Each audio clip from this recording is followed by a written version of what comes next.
On l'appelle la haute mer. Elle recouvre plus de la moitié de la planète.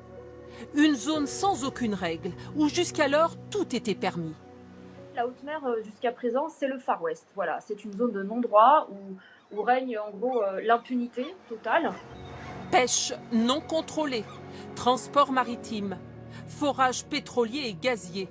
La haute mer est l'objet de toutes les convoitises.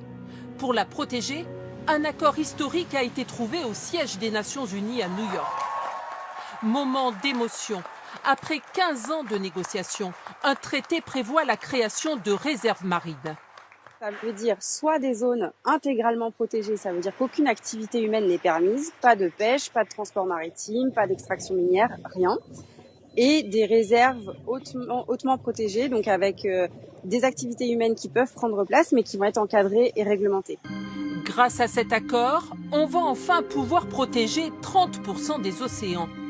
Poumons de la planète qui produisent de l'oxygène et absorbent un tiers des émissions de CO2. Un réservoir de biodiversité aux ressources insoupçonnées.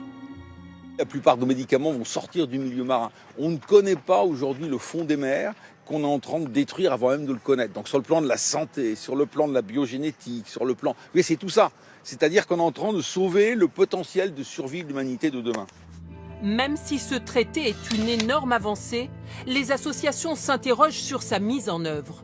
Ce qu'on attend de voir, c'est quels vont être les moyens de surveillance et de contrôle qui vont être déployés sur ces zones qui sont extrêmement éloignées en haute mer.